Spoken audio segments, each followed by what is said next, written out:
이 시간에는 우리 성경 말씀 보고 우리 말씀 보도록 하겠습니다. 성경 말씀은 로마서 8장 22절에서 27절까지 말씀입니다.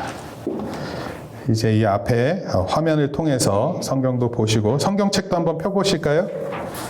성경책 말씀 몇 페이지인지 한번 얘기해 주시겠어요? 신약성경 249페이지 또는 250페이지 이렇게 되는 것 같습니다. 로마서 8장 22절에서 27절까지 말씀을 보시겠습니다. 네, 우리 한 절씩 제가 한 절 읽고 여러분들이 한 절 읽어주십니다. 피조물이 다 이제까지 함께 탄식하며 함께 고통을 겪고 있는 것을 우리가 아느니라. 그뿐 아니라 또한 우리 곧 성령의 처음 익은 열매를 받는 이가지고 속으로 탄식하여 양자 될 것 곧 우리 몸의 성령을 기다리느니라. 우리가 소망으로 구원을 얻었음에 보이는 소망이 소망이 아니니 보는 것을 누가 바라리요. 만일 우리가 보지 못하는 것을 바라면 참으로 기다릴지니라. 이와 같이 성령도 우리의 연약함을 도우시나니 우리는 마땅히 기도할 바를 알지 못하나 오직 성령이 말할 수 없는 탄식으로 우리를 위하여 친히 간구하시느니라. 마음을 살피시는 이가 성령의 생각을 아시나니 이는 성령이 하나님의 뜻대로 성도를 위하여 간구하심이니라. 아멘. 오늘 도우시는 성령님이라는 제목으로 살펴봅니다. 오늘은 아까 말씀드렸던 것처럼 성령 강림절 또는 성령 강림 주일 이렇게 말합니다.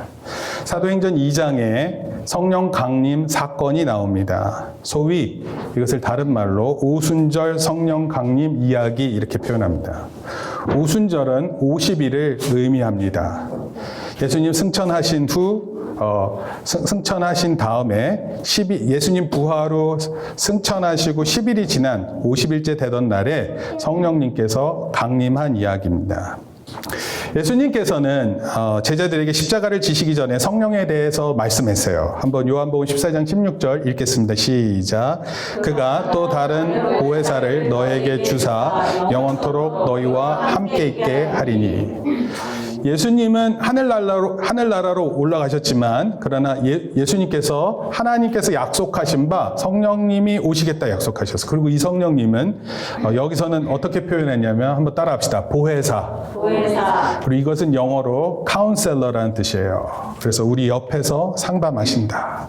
또 좋은 표현은 변호사라는 뜻도 있어요. 우리를 위해서 변호해 주신다. 상담사가 되시고 변호사가 되시고 우리를 위해서 계시는 분으로서 우리와 함께 영원히 계실 것을 약속하셨습니다. 이것이 예수님께서 얘기하신 내용입니다. 예수님은 승천하시기 전 제자들에게 예루살렘을 떠나지 말라. 아버지께서 약속하신 것을 기다리라. 바로 이 아버지께서 약속하신 것, 이것이 바로 성령님이 오시는 것이었습니다. 제자들은요, 이 예수님의 명령을 기다렸어요. 그리고 마가의 다락방에서 120명의 제자들이 기도하고 있었습니다. 바로 그때 성령님이 임하셨습니다. 불의 혀 모양으로 성령님께서 내리셨다. 그렇게 표현했습니다. 그리고 이 제자들이 성령 충만함을 받았어요. 그리고 달라졌습니다. 오늘 우리가 이 성령님이 우리에게 오셔야 되는 이유가 얼마나 많은지 그 이유를 댈 게 너무나도 많습니다. 그래서 저는 이 제자들이 받았던 성령 충만함, 오늘 우리에게도 꼭 있기를 바라면서 이 말씀을 전합니다. 오늘날 성령에 대해서 교회에서 많은 이야기를 합니다. 교회에서 성령의 역사가 일어나야 된다. 성령 충만함을 받아야 된다. 이런 말들을 합니다. 그런데 성령 충만에 대한 이야기도요, 오늘날 교회에서 잘못 오해하는 경우도 있습니다. 그래서 그것을 몇 가지로 한번 말씀드려 볼게요.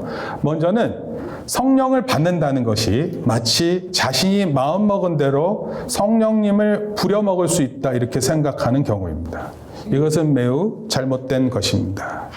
이러한 생각들로 인해서 기독교 안에서 성령에 대한 이해가 두 가지의 양극단으로 나누어집니다. 하나는요, 어떤 거냐면 무엇이든지 기도하면 얻는다, 이런 기복적인 어떤 주술적인 내용이 되고 말았어요. 여러분 도깨비 방망이 알죠? 금 나와라 뚝 뚝딱 하니까 그냥 금이 나오고, 은 나오러 뚝딱 하니까 은이 나오는, 마치 성령님을 그렇게 자기 마음대로 하고 싶은 것을 원하는 주술적인 능력으로 이해하는 거예요. 이것은 잘못된 것입니다. 또 다른 하나는요, 성령을 냉소적으로 대하는 신앙 태도입니다. 냉소적이라는 게 뭐냐면 차가운 마음을 갖고 있어요. 성경에서는 성령님을 약속하셨는데, 아유, 성령님 오셔봤자 지금 내 생활 바뀌어질 게 있겠어? 이렇게 생각하는 겁니다. 여러분, 지성적인 기독교인들이 있어요. 지적인 거 좋아하는 기독교인들. 이런 사람들은 전자보다 후자에 더 빠집니다. 치우치는 경향이 있어요. 성령과 실제 삶과는 별로 연관성이 없다. 그래서 이게 차가운 마음, 냉소적인 마음이 있다라는 거예요. 오늘 이 자리에 계시는 분들은 어떤 생각을 하고 계시나요? 모두 지적인 거 추구하시는 분 같은데 어떤 마음으로 성령에 대한 생각을 하고 계시나요? 아까 말씀드렸던 것처럼 오늘 설교 제목은 도우시는 성령님입니다. 따라 하시겠습니다. 도우시는 성령님. 도우시는 성령님. 성령님께서 하시는 사역이 있어요. 이 땅에 성령님 오셨는데 그 성령님께 하시는 일이 바로 도우시는 일이에요. 아까 보혜사라는 표현에서 카운셀러라는 영어를 표현했는데 진짜 우리를 대신해서 그 이야기를 듣고 우리를 이해해주는 그런 분이 바로 성령님이십니다. 그 내용 중에 하나가 성령님은 우리를 돕습니다라는 거예요. 여러분 한 사람 한 사람을 성령님께서 오셔서 도우신다 이런 뜻입니다. 그런데 이제 문제는 이거예요. 성령님께서 도우신다라는 건 알겠습니다. 근데 이게 눈으로 확인할 수 없잖아요. 손으로 만져볼 수 있는 거 아니잖아요. 이것을 그래서 평소에 이것을 절실하게 느끼지 못한다는 데 우리 기독교인들에게 문제가 있습니다. 성령님만이 아니라 정말 중요하지만 평소에 절실하게 느끼지 못하는 것들이 널려 있습니다. 이게 예를 좀 들어볼게요. 장미꽃 향기 아시죠? 네, 저를 좀 보세요. 저를 봐야 돼요. 설교할 때 설교자를 보는 게 되게 중요합니다. 장미꽃 향기 알아요? 장미꽃 냄새 맡아봤어요? 네, 그러면 기억하시죠? 장미꽃 냄새를 맡으면 좋을까요? 네, 좋습니다. 왜 좋으시죠? 향기로워서. 그러니까 향기면 다 좋아하시나요? 향기다. 그래서 막 빠져들어요. 장미꽃은 특유의 향기가 있어요. 장미꽃 향기. 아시죠? 근데 이 장미꽃 향기는 집중력이 생기고 기억력이 좋아진다고 합니다. 꽃을 보면 누구나 기분이 좋아지고 향기를 맡게 되면 그 효능이 좋죠. 그런데 정신지체나 또는 치매로 인지 기능이 떨어진 사람들에게 특별히 좋다고 합니다. 뭐가요? 장미꽃. 네. 그러니까 이렇게 치매 앓거나 또는 정신적으로 좀 힘든 사람들이 있으면 그때 장미꽃을 선물을 딱 해주는 거예요. 엄마가 힘들어요? 아빠가 힘들어요?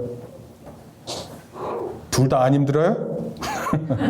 아니면 둘 다 힘들어요? 그럼 그때 장미꽃을 이렇게 딱, 가짜 장미꽃 말고 이렇게 향기 나는 장미꽃을 선물하는 겁니다. 남자는 꽃 받으면 좋아요, 싫어요? 이런 거 왜 갖고 와? 이렇게 해서 하는 사람 봤어요? 아니죠? 그 냄새를 탁 맡고 좋아합니다. 그렇죠? 사실 이런 꽃들이 우리에게 주는 유익이 많은 것을 알고 있잖아요. 그런데 이것을 절실하게 느끼지는 않아요. 사실 장미뿐 아니라 다른 모든 꽃들의 향기도 우리의 마음을 달콤하게 하고 평화롭게 해줍니다. 자, 문제는 이거예요. 사람 중심의 일상에 너무 과잉 노출되잖아요. 근데 현대인들이 이런 꽃향기가 주는 사실을 실질적으로 잘 느끼지 못해요. 너무 삶이 바빠지나요? 그러면 꽃향기를 기억하고 그러지 않습니다. 왜 그러냐면 우리의 삶이 내면적으로 위축된 거예요. 뭔가 이렇게 여유롭게 넓게 생각하는 그런 마음이 없고 우리의 삶이 이렇게 쪼그라들고 위축된 것을 의미합니다. 이런 삶의 패턴이 반복되잖아요. 마음이 쪼그라들고 위축되는데 이렇게 되면 우리의 삶에 경직이 생겨요. 경직이 뭔지 알아요? 뻣뻣해지고 딱딱해지는 것입니다. 이런 것들이 나타나는 결과가 있어요. 결국 자신의 작은 경험이 절대화돼요. 내가 경험한 것이 다다 이렇게 생각하는 겁니다. 그리고 그 기준으로 남을 비판하고 또 잘난 척을 합니다. 아는 척하면서 가르치려는 행동으로 인생을 채워갑니다. 근데 이게 신앙생활하고 매우 비슷합니다. 바리새인들도 율법주의 또는 성경 문자주의들을 이런 것들에 길들여지면서 기독교 영성이 형편없이 위축되었어요. 신앙의 유연성이 사라졌습니다. 예수님이 오셨는데도 이 바리새인과 율법주의자들이 예수님을 알아보지 못할 정도로 그 삶의 형태가 긴장돼 있었어요. 바울은요, 오늘 이제 우리가 읽었었던 로마서 말씀이 바울이 있었거든요. 근데 이 바울은 예수님을 만나서 신앙과 삶을 가장 깊은 차원에서 가장 풍요롭게 경험한 사람이었어요.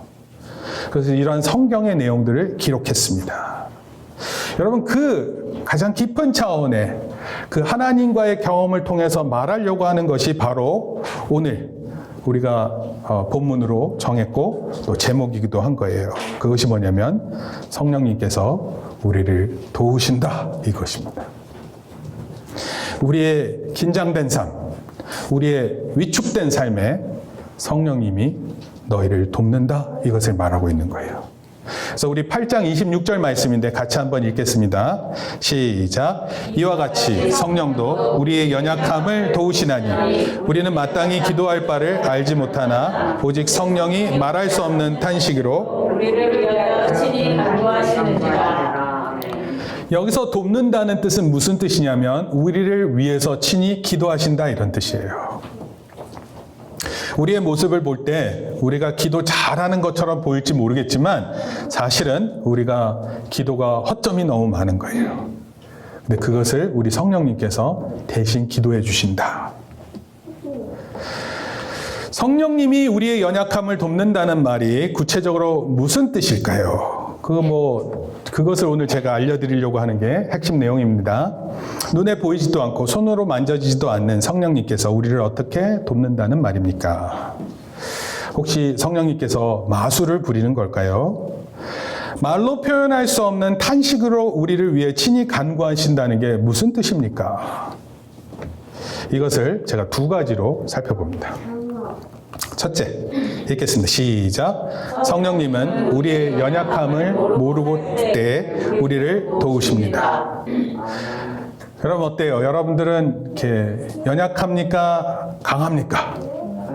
연약해요? 네. 우리 학생들은 어때요?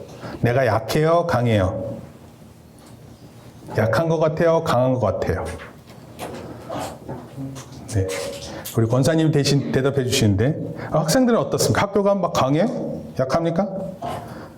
강하면 마스크 왜 쓰고 있어요?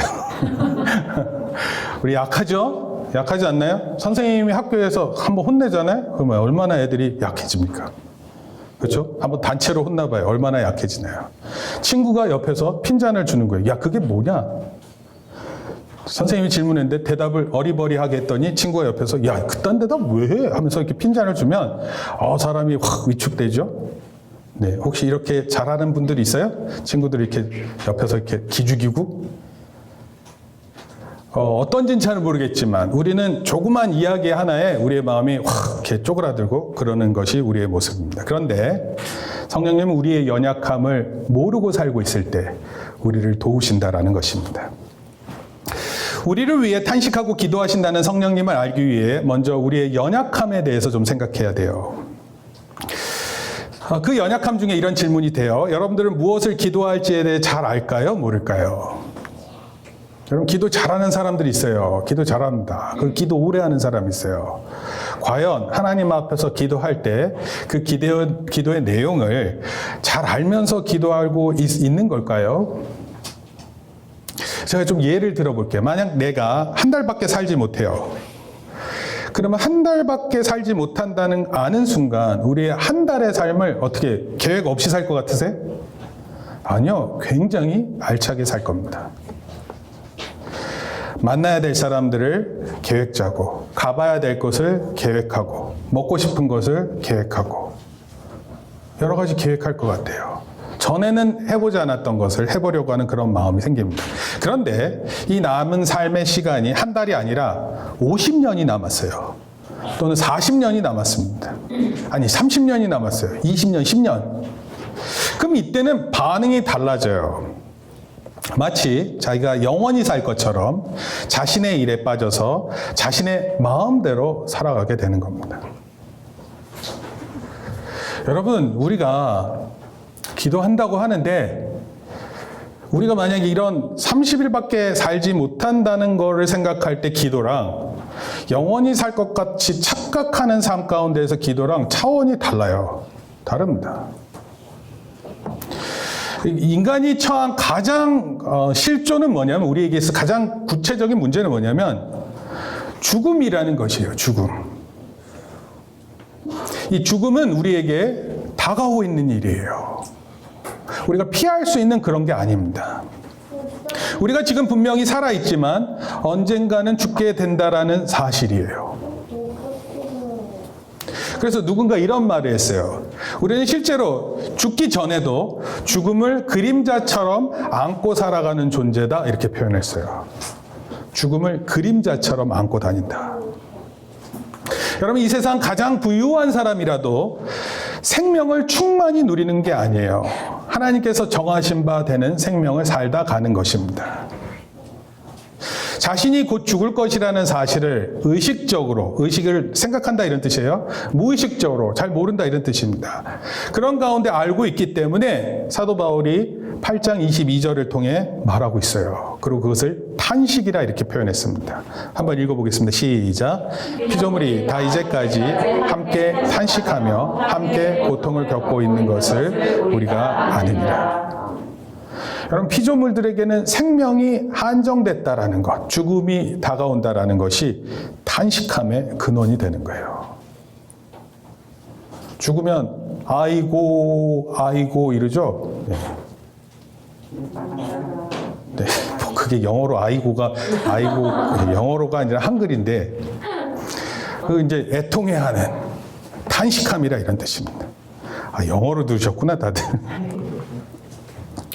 탄식은 세상 모든 사람들만이 아니라 우리 기독교인들도 똑같이 적용되는 것이에요. 성령 충만을 받은 기독교인이라 하더라도 세상 사람들과 완전히 다른 세계에 사는 게 아닙니다. 우리들도 똑같이 먹고 사는 문제로 어려움을 겪고 똑같이 자식 문제로 고민하는 거예요. 만약 기독교인이 영적인 만족으로만 인생 문제를 해결할 수 있다면 탄식하지 않죠. 그러나 우리는 근본적으로 탄식할 수밖에 없는 존재라는 사실입니다. 그래서 이런 탄식할 수밖에 없는 삶에 대해서 이것을 초월하고 싶어하는 신앙적 양상이 있어요. 신앙적으로 그것을 초월하고 싶어하는 모습이 있습니다. 그 첫 번째는요, 육체적인 현실을 최대한 부정합니다. 그리고 현실을 초월한다 착각하는 거예요. 될 수 있으면 육체적인 것을 안 하고 되게 도덕적입니다. 그러나 그렇게 생각하면서 초월하는 방식을 생각하는 거예요. 또 다른 하나는요, 열광주의적 신앙이에요. 우리 찬양할 때 우리는 장로교회는 좀 조용하잖아요. 근데 어떤 교회 집회 가면 난리 났습니다. 그야말로 난리가 났어요. 막 춤추라 그러면, 여러분 흑인들 그 찬송하는 거 혹시 보셨어요? 흑인들은 이렇게 등치도 큰데도 얼마나 그 유연한지 몰라요. 온몸이 찬양합니다. 우리는 뭐 이렇게 박수를 치든 말든 뭐 자기 안에서의 그냥 이렇게 방식으로 하잖아요. 그런데 열광주의적 이 예배를 보게 되면 아주 뜨거운 모습을 보게 됩니다. 마치 유명 가수 콘서트 있잖아요. 그 콘서트에 가면은 엄청난 그 소리에 압도당해서 모든 스트레스가 날아간단 말이에요. 그래서 현실의 문제를 잊게 됩니다. 그래서 열광적인 부흥 집회를 가가지고 막 예배를 드릴 때 막 뜨겁게 찬송하고 이러잖아요. 그럼 그것이 초월할 것이다 이렇게 생각합니다. 그런데 바울은요, 이렇게 도사들이 말하는 현실을 가볍게 뛰어넘는 이런 신앙을 제시하지 않아요. 한순간에 뿅 하고 변해버리는 그러한 것들을 말하는 게 아닙니다. 바울은 우리 삶이 탄식할 수밖에 없는 삶 가운데 기다리면서 살아야 된다는 것을 강조해요. 근데 힘들죠? 여러분, 가슴 아프고 탄식해야 될 일인데 이거를 계속 기다려야 된다라는 거예요. 그래서 로마서 8장 23절에 이런 표현을 해서 한번 읽겠습니다. 우리, 시작. 우리 곧 성령의 처음 익은 열매를 받은 우리까지도 속으로 탄식하여 양자될 것, 곧 우리 몸의 속량을 기다리라. 말이 어려운데요. 두 가지에 집중하세요. 그건 뭐냐면 첫째는 따라합시다. 양자. 두 번째는 몸의 속량. 제가 뭔지 설명하겠습니다. 이 두 단어가 낯선 단어인데 양자는요 이런 거예요. 양자가 뭐냐면 양아들 알아요? 양아들, 양딸, 양아들. 자기 집 자식이 아닌데 남의 집 자식을 자기 아들로 삼고 자기 딸로 삼는 거예요. 그 다른 말로 이런 거예요. 하나님께서 원래는 하나님과 약속한 나라가 어디냐면 이스라엘이에요. 그런데 하나님께서 이방인도 아들, 딸로 삼으시겠다 그랬어요. 그래서 우리가 원래는 약속의 자녀가 아닌데 믿음으로 말미암아 의를 얻겠다라는 예수님을 통해서 나타난 그것을 우리도 아들, 딸로 삼겠다라는 거예요. 그래서 우리가 예수님을 믿으면 하나님의 아들과 딸이 되는 거예요. 그것이 양자로 되는 거예요. 양자. 영어로는 adoption이라는 표현을 쓰는데 이게 정확하게 그 표현이에요. 입양한다 이런 뜻입니다. 입양한다. 할렐루야. 우리 입양된 거예요. 입양. 마이크로소프트 회사의 회장이었던 사람이 이제 빌 게이츠인데 이분은 이제 모든 걸 은퇴하셨어요. 빌 게이츠가 나무한테 너 내 양아들 하자. 어떻게 될 것 같아요? 양아들. 다른 사람들이 김나무가 누구야? 하나도 궁금하지 않았던 김나무가 양아들 빌 게이츠의 아들이 되는 순간 김나무가 온 세상에 궁금해지는 거예요. 여러분 하나님의 양아들과 양딸이 된다라는 것이 굉장히 대단한 일입니다. 근데 이것을 우리가 기다리고 있다 바울이 얘기하는 거예요. 탄식함 가운데서 우리가 양자가 되는 것을 기다린다. 양자라는 것은 다른 말로 구원받는다 이런 뜻이에요. 구원받는다. 하나님의 자녀가 되어서 구원을 받는다. 여러분 몸의 속량이 뭐냐면 깨끗함을 얻는다 이런 뜻이거든요. 모든 것들로부터 해방된다 이런 거예요. 질병으로부터 속량받았다. 그건 뭐냐면 질병으로부터 해방됐다 이런 뜻이에요. 근데 이것도 마찬가지로 결국 몸의 구원을 의미하는 것입니다. 그러니까 뭐예요? 우리가 그런 삶 가운데 힘든 가운데 있지만 이런 구원을 기다리는 존재로서 이것을 사도 바울이 말하고 있는 거예요. 구원의 순간을 기다린다는 말은 곧 역설적으로 아직 구원이 우리에게 이루어지지 않았다라는 것을 의미합니다. 그런데 그 구원이 우리에게 완성될 때까지 우리가 기다린다라는 거예요. 여러분 이때 우리가 가장 필요한 게 뭐냐면 믿음이에요. 지난 한 주간 살 때 어떻게 좀 믿음이 강하셨나요? 아니면 마구마구 흔들리셨나요? 여러분 스스로를 돌아보면 그 금방 압니다. 종종 기독교의 핵심 사항을 기다림의 영성 이렇게 표현해요. 기다림의 영성. 기다리는 자, 이게 복된다. 우리는요, 예수님의 다시 오심을 기다리고 있어요.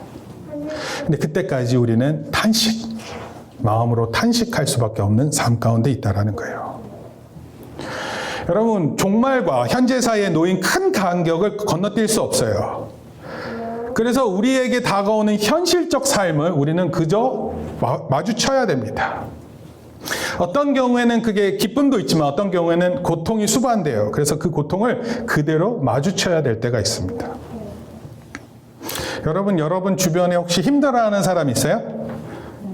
알아요? 그럼 그런 사람들을 자주 보면 어떻습니까?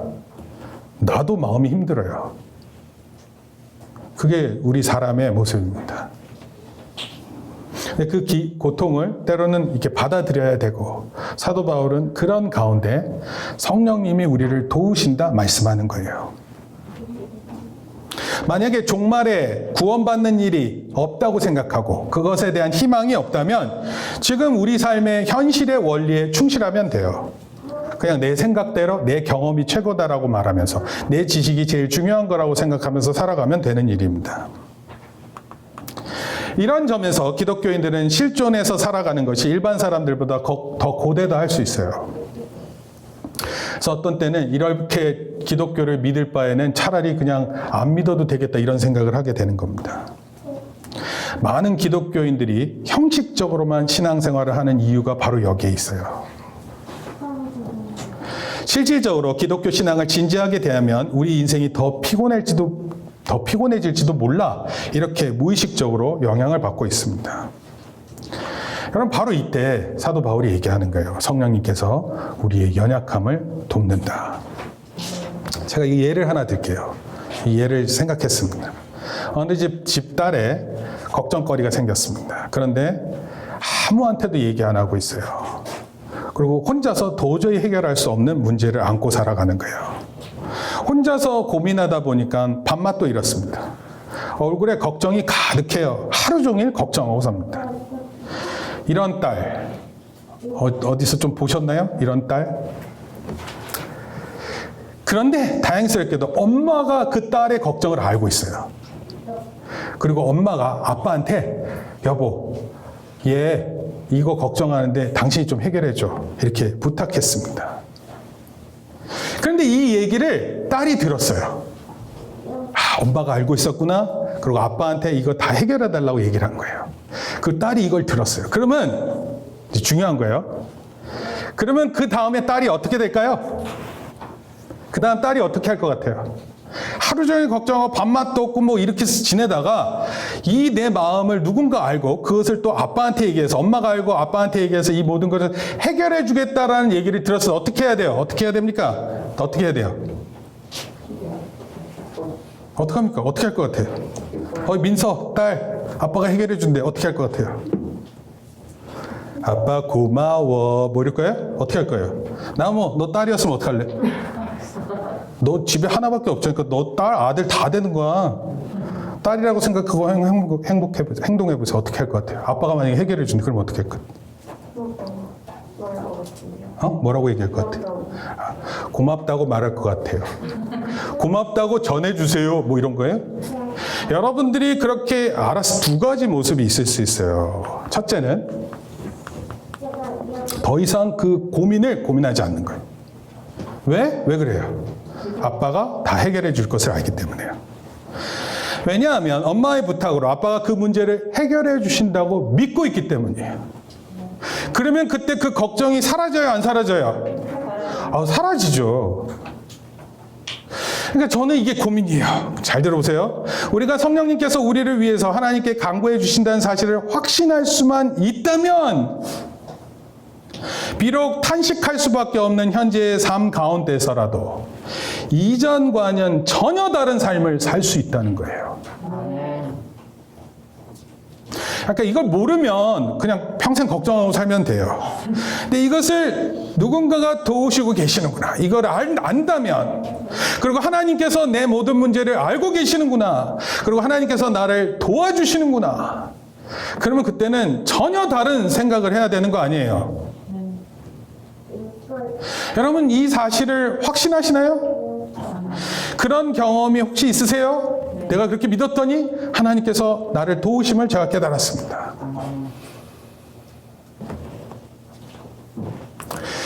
성령님께서 우리의 연약함을 돕는다는 말은 기독교인의 신앙적인 깨달음을 의미하는 게 아니에요. 무슨 뜻인지 이제 알겠어요. 이 말이 이런 뜻이었어요. 그런 인식 능력이 아니에요. 성령님이 도우신다라는 것은, 이것은 우리에게 그 도우심이 주어진다는 것을 의미하는 거예요. 나에게도 하나님의 도우심이 필요한 때에 주어진다라는 것입니다. 따라서 여기 중요한 게 있어요. 탄식의 기독교인에게 실존을 해결하는 길이 무엇인가? 실존이라는 건 뭐냐면 문제를 해결해 주는 게 무엇이냐라는 거예요. 바울이 로마서 8장에서 전체에서 이 길을 말해요. 그것을 아는 사람, 그 길을 아는 사람이 바로 성령의 사람이다라는 거예요. 그리고 성령의 도움을 받는 사람이다, 이런 겁니다. 여러분, 하나님을 믿는다라는 것은 하나님을 절대적으로 의지한다는 것을 의미해요. 그리고 하나님께서 약속하신 성령님께서 우리를 도우신다라는 사실을 믿는 사람을 의미해요. 우리가 기도할 때 하나님께 기도하는 내용들 대부분은요, 거의 우리 필요를 구해요. 하나님 이것도 해주시고, 저 병도 낫게 해주시고, 고쳐주시고, 공부도 잘하게 해주시고, 지혜를 주시고. 이게 틀린 것은 아니지만, 기도의 전부는 아니에요. 바로 이때 성령님께서 우리가 드려야 할 기도의 연약함을 도와주세요. 구원의 길을 걸어가면서 흔들리는 나의 마음의 연약함을 도와주세요. 말로 할 수 없는 탄식으로 우리를 위해 친히 성령님께서 기도하신다는 거예요. 이 사실을 깨닫는 저와 여러분들 되기를 축복합니다. 자, 둘째는 좀 짧습니다. 같이 보겠습니다. 시작. 성령님은 하나님께서 나타내신 십자가의 사랑으로 우리를 도우십니다. 사실은 제가 성경 말씀 오늘 로마서 8장의 마지막 부분에 대한 내용이 많이 있는데 제가 2절만 좀 살펴볼게요. 이 8장 내용인데요. 바울이 8장에서 제시하는 길이 하나 더 있는데 그것은 뭐냐면 그리스도의 사랑과 하나님의 사랑입니다. 먼저 8장 35절이에요. 한번 읽겠습니다. 시작. 누가 우리를 그리스도의 사랑에서 끊으리요? 환난이나 곤고나 박해나 기근이나 적신이나 위험이나 칼이라. 우리가 하나님하고 사랑하는 그 관계를 무엇이 끊겠느냐 이런 거예요. 그 중에 하나가 뭐예요? 환난이래요. 환난. 막 힘든 일이 있는 거예요. 어떨 때는요, 힘든 일 때문에 교회를 안 나오는 사람이 있기는 해요. 곤고, 어려움이 있는 거예요. 고달픈 거예요. 많이 노력하고 수고했는데 성적이 안 나와요. 손 들어보세요. 많이 노력했는데 성적이 안 나왔다. 네. 언제 얘기입니까? 네, 저도 손 들 수밖에 없어요. 왜냐하면 노력했는데 안 되더라고요. 근데 제가 이게 힌트예요. 그 왜 안 나온 줄 알아요? 공부해야 될 때를 열심히 안 하고 안 해야 될 때를 열심히 할 때 성적이 안 나와요. 그러니까 선생님 말 잘 들으면 돼요. 선생님 말. 선생님이 이렇게 얘기한다고. 그냥 다른 거 얘기할 때는 그냥 넘어오는데 여기 별표해 그러면 그 중요해 안 중요해? 밑줄 거 중요할 것 같아 안 중요할 것 같아요? 이런 거 눈치를 채야죠. 그 중요한 거예요. 그걸 알아들으면 돼요. 그럼 잘합니다. 근데 그렇게 해도 곤고할 때가 있어요. 근데 이런 것들이 그리스도의 사랑으로부터 우리를 끊을 수 없다. 또 한 구절 말씀이 39절 시작. 높음이나 깊음이나 다른 어떤 피조물이라도 우리를 우리 주 그리스도 예수 안에 있는 하나님 사랑에서 끊을 수 없으리라. 높음이 깊음이 어떤 피조물이라도 우리를 우리 주 그리스도 예수 안에 있는 하나님 사랑 안에서 끊을 수 없다. 앞에서 언급된 열거된 이러한 모든 것들은요, 이 땅에 살고 있는 기독교인들의 문제를 억압하는 세력들이에요. 근데 하나님의 사랑에서 우리를 끊을 수 없다 이런 뜻입니다. 우리 몸이 아직 해방을 얻지 못했죠? 그래서 탄식할 수밖에 없어요. 나이가 들면 들수록 자신의 연약한 몸을 보면서 탄식합니다. 근데 그럴 수밖에 없는 거예요. 요즘 우리도 똑같은 것을 경험하는 것 같아요. 왜냐하면 작은 질병, 세균이죠. 작은 바이러스 하나가 온 세상을 힘들게 하거든요. 바울은 이런 것들이 그리스도의 사랑과 하나님의 사랑 안에서 우리를 끊어내지 못한다고 분명히 얘기하고 있습니다. 그리스도의 사랑과 하나님의 사랑, 요약하면 예수 그리스도가 보여주신 사랑인데 이것이야말로 하나님께로 인도하는 구원의 길이라는 뜻이에요. 그런데 이 사실을 깨닫게 하시는 분이 바로 성령님이세요. 그러니까 이러한 모든 것들을 하나님의 사랑이 이런 거구나, 하나님께서 나를 지금 이렇게 사랑하시는구나, 그것을 깨닫게 하시는 그 일이, 역할이 바로 성령님이시라는 것입니다. 여러분의 지금은 어떤가요? 하나님이 나와 함께 하신 것을 이렇게 확실하고 살아가시나요? 그리스도의 사랑과 하나님의 사랑은 너무 자주 들어서 상투적으로 들릴지 몰라요. 사람들은 사랑하면 낭만적으로만 생각해요. 근데 그렇지 않습니다. 그리스도의 사랑은 우리 존재의 큰 사건이에요. 나에게 있어서 예수님의 사랑은 큰 사건인 것입니다. 그리고 나를 사랑하신다는 그 말씀은 현재, 동사가 현재거든요. 현재형. 그래서 지금도 나를 사랑하시는 표현이기도 합니다. 그리고 이것이 우리의 약속입니다. 사람들은 세상에서 인정받고 싶어 해요. 그래서 온 힘을 다 씁니다. 학력, 재력, 사회적 지위, 행복한 삶의 조건들, 그래서 이런 것들을 다 연관시켜서 생각합니다. 바울 당시에도 율법을 잘 지키는 것이 인정받는 길이라 생각했어요. 근데 이 인정받는 삶은요, 오늘날 현대인의 삶의 방식과 그렇게 다르지 않습니다. 근데 바로 이때 바울이 전혀 다른 길을 제시하는 거예요. 그건 뭐냐면 그리스도와의 결합으로 우리가 의로워진다라는 것입니다. 이 결합은 믿음으로 가능한 거예요. 예수님께서 나를 위해 죽으셨고 나를 위해 다시 사신 바 되셨다. 죄를 위해 죽으셨고 의를 위해 다시 사신 바 된 것을 믿는 거예요.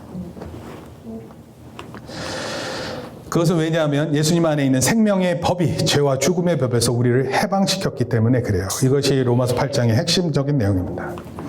이것이 바로 그리스도 안에 있는 하나님의 사랑인 것입니다. 우리의 능력, 업적으로 의로워지는 것이 아닙니다. 그런 것 없이, 하나도 없이 예수님을 믿음으로 인정받게 되는 거예요.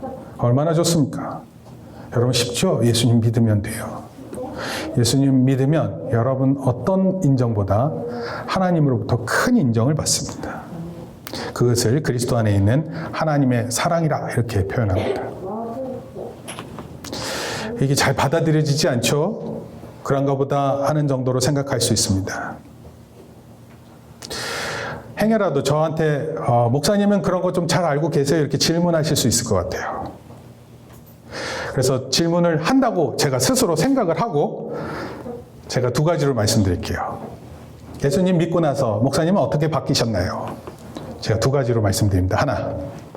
하나는요.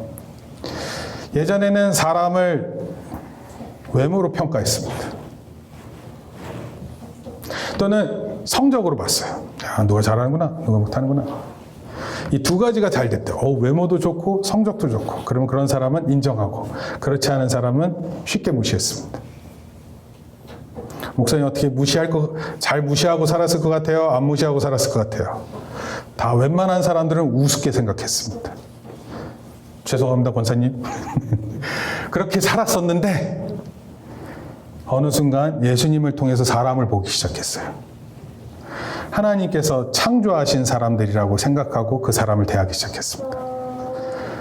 그렇다고 해서 제가 모든 사람을 용납하고 지내지는 못해요. 저도 제 부족한 인격이 있어서 도무지 어떤 사람은 참지 못하는 사람이 몇몇 있어요. 그래서 그렇게 생각하게 된 거예요. 사람들에게 인정받는 것보다 하나님에게 인정받는 것이 옳다 생각했습니다. 아마 여러분들도 그렇게 생각하실 수 있을 것 같아요. 근데 이거 생각보다 그렇게 살아내는 게 쉽지 않습니다. 마음으로는 그런데 사람을 볼 때 그런 판단 없이 본다는 게 참 어렵습니다. 그런데 이렇게 살면은요, 여러분들의 삶이 풍요로워집니다. 사람을 인격적으로 보는 것을 가질 수 있어요. 누구에게든지 귀를 기울여 줄 수 있는 마음이 생기는 것입니다. 그리고 거꾸로 사람으로부터 인정은 우리 삶을 풍요롭게 하지 못해요. 여러분들 사람으로부터 인정받는 것은 여러분들의 만족시키지 못하는 것입니다. 심지어 가장 가까운 부부에게서도 그거 쉽지 않습니다. 친구 관계에서도 경험할 수 있는 거예요. 여러분 친구로부터 내가 제일 좋은 친구라고 인정받는 게 쉽습니까? 어렵습니다. 만약에 인정받더라도요, 그 다음에 또 더 큰 인정을 받기 위해서 막 노력합니다. 근데 이게 너무나도 힘든 일입니다. 그리고 상대방 역시 자기를 인정해달라고 요구하게 됩니다. 그럼 서로 이렇게 인정함을 서로 요구하게 되면 이게 부담이 됩니다. 여자들끼리는요, 이게 되게 강해요. 막 속닥속닥 얘기하면서 자기 있는 거 다 얘기한단 말이에요. 근데 그 여자친구가 다른 여자하고 막 또 속닥속닥 하세요. 그 갑자기 배신감에 사로잡혀가지고 이런 인정감을 받는 게 너무 어려운 겁니다. 사람들은 그걸 사랑이라고 얘기할 수 있지만 사랑이라기보다는 그것은 의무에 가까운 것입니다. 근데 하나님은요, 우리에게 어떤 것도 요구하지 않으세요. 그저 우리에게 하나님의 사랑을 베푸실 뿐입니다. 예수님은 공중의 새와 들의 꽃을 보라고 말씀하신 적이 있어요. 어떤 수고도 하지 않는데 그들은 고유한 방식으로 자신들의 존재감을 절정으로 드러내면서 살아갈 수 있다고 말합니다. 그래서 저는 사람을 볼 때 하나님이 주신 그 사랑으로 사람들을 볼 수 있기 시작했어요. 저는 권사님이 너무 아름답습니다. 제가 이런 고백을 참 자주 합니다, 권사님. 예수님 잘 믿는 권사님이 참 예쁩니다. 어렸을 때 예뻤을 것을 추정하는 게 아니라 지금 현재의 모습이 내가 볼 때도 예쁘신데 하나님께서 보실 때 얼마나 예쁠까 이런 생각을 하게 되는 거예요. 또 하나는요, 제가 목회적 차원에서 이해하게 된 것입니다. 저는 그렇게 막 부지런한 목회자가 아닙니다. 성공한 목회자도 아닙니다. 그럴 만한 능력도 별로 없어 보입니다. 예수님을 통해서 저는 그런 것들이 중요한 것이 아니다라는 사실을 깨달았어요. 목회에 업적이 있어야 되는 사람이 훌륭한 하나님 인정하신 목회자라고 생각하지 않습니다. 이건 제 자기 합리화가 아니라 가장 궁극적인 현실에 대한 깨달음이에요. 저는 목사가 목회 업적이 큰 목사가 중요한 것이 아니라 예수님 잘 믿는 목사가 훌륭한 목사입니다. 예수님을 최고로 사랑하는 그런 목회자가 가장 훌륭한 목회자라고 생각합니다. 왜냐하면요, 목사도요, 그 믿음으로만 의롭다함을 인정받기 때문에 그래요. 뭐 성도 다르고 목사 다르고 그런 게 아니에요. 모두가 다 의롭다함이 믿음으로 가능하기 때문에. 여기서 의롭다고 인정받는 것은 생각하는 교리적인 것이 아니라 실제적 삶의 능력을 의미하는 거예요. 그래서 삶 속에서 그게 드러날 때 가능한 것입니다. 의롭다는 인정을 받은 사람은 자유, 평화, 기쁨의 삶을 누리게 됩니다. 제가 결론적으로 말씀드릴게요. 어떤 분들은 굳이 예수를 믿을 필요가 있나? 예수 믿지 않아도 그냥 세상에서 성실하게 살고 자기 성찰하면서 양심적으로 살면 되지 않나요? 그게 행복한 삶 아닌가요? 그렇게 말하는 사람은 두 사람의 부류가 있어요. 첫째, 하나는요, 행복하지 않는데 행복한 척하면서 사는 사람이에요. 그리고 그런 자세를 갖고 사람들 만날 때는 막 그런 것처럼 행동을 해요. 두 번째는요, 정말 정신적으로 내공이 큰 사람들이에요. 조금 설명할게요. 전자는 설명할 필요가 없어요. 왜냐하면 척하는 사람인데 그런 사람들은 보면 알잖아요. 어린아이들도 알아요. 이게 진짜인지 가짜인지. 저게 진짜 말인지 가짜 말인지. 더 얘기할게요. 후자는 나름대로 존경받을 사람들이에요. 이 사람들은 삶에서 그런 걸 경험했었던 사람. 예를 들어서 철학자, 시인들, 예술가. 어떤 삶의 고통에서 억울하게 감옥에서 한 30년 지내고 나와서 그런 사람들이 글을 집필하면서 자기의 생각을 말하는 사람들. 나름대로의 정신적인 힘이 있는 사람들이에요. 이런 사람들을 제가 말하는 것은 타당하지 않아요. 다만 저는 그런 사람들의 삶의 방식을 제 삶의 방식으로 선택하진 않아요. 내가 경험하는 것이 유일한 것이고 그리고 그것이 내가 강조할 수 있는 것이라 말하고 싶지 않습니다. 왠지 아세요? 그게 오늘 본문의 말씀과 핵심과 다했어요. 그리스도의 사랑만이 탄식할 수밖에 없는 현재의 삶을 극복할 수 있게 한다는 비밀을 제가 알았기 때문이에요. 인간이 탄식할 수밖에 없는 존재에 대해서 자기 스스로의 내공을 쌓는 것이 뭐 그것도 대단한 것처럼 보여요. 그런데 그리스도의 사랑만이 이것을 진정으로 극복할 수 있게 만든다는 것입니다. 그리고 그 일을 하시는 분이 바로 성령님이세요. 사랑하는 성도 여러분, 오늘은 성령 강림 주일이에요. 교회가 성령 강림절을 지킨다는 것은 깊은 차원에서 생명을 이해하고 받아들인다라는 것입니다. 그것을 바울은 이렇게 표현했어요. 성령님께서 우리의 연약함을 도우신다. 여러분, 내일 일을 모르는 게 우리의 인생이에요. 계획은 세울 수 있죠. 그러나 어떤 일이 벌어질지는 몰라요. 한 한치 앞을 내다보지 못하는 게 인간이에요. 여러분 한치 할 때 한치가 어느 정도 단위인 줄 아세요? 손가락 마디입니다. 요 마디. 이걸 내다보지 못해요. 게다가 육체적으로 연약합니다. 보이지 않는 바이러스에 건강한 사람도 쓰러질 수밖에 없어요. 정신적으로 얼마나 연약한 존재인지 모릅니다. 우리는 어떤 누군가의 낯설은 눈빛 하나에도 우리 자신이 무너질 수 있어요. 그리고 작은 걱정 하나에 밤잠을 설칠 수 있습니다. 여러분, 강한 사람일수록 더 연약할 수 있어요. 마지막으로 한 사람 얘기할게요. 세계를 정복했던 나폴레옹이 집에 오면 고독과 외로움에 사로잡혀서 아내의 무릎에 얼굴을 파묻고 오열했다고 합니다. 겉으로는 못 나타내는 거예요. 세계를 막 정복한답시고 막 말 타고 칼 휘두르고 그러는데, 근데 집에 오면 그 고독함, 외로움, 바로 우리의 이 연약함을 성령님께서 도우십니다. 아멘. 여러분 모두 성령의 도우심을 받는 사람들 되기를 예수님의 이름으로 축원합니다. 아멘. 기도하겠습니다. 하나님, 오늘 우리 예배 가운데 또 성령님의 도우시는 손길을 경험하게 하시고 또 하나님의 깊은 사랑을 경험케 하시니 감사를 드립니다. 우리가 주의 구원을 바라봅니다. 예수님의 다시 오심을 기대합니다. 우리의 힘든 상황, 어려운 상황이지만 그러나 이것을 다 감내하고 또 참는 가운데, 기다리는 가운데 주의 구원하심을 바라고 또 성령님께서 말할 수 없는 탄식으로 우리를 도우심을 생각하고 깨닫고 살아가기를 소원합니다. 특별히 우리 박일권 집사님 수술 후 힘든 가운데 계시는데 어서 속히 빠른 치유함이 있게 하나님 은혜를 베풀어 주시옵소서. 우리 또 김종원, 김나혜 두 남매가 우리 교회를 처음 나왔는데 하나님 이 두 자녀를 주께서 아시오니 주여 이들에게 은혜를 주시고 또는 하나님을 알게 하셔서 영원한 구원으로 인도하여 주시옵소서.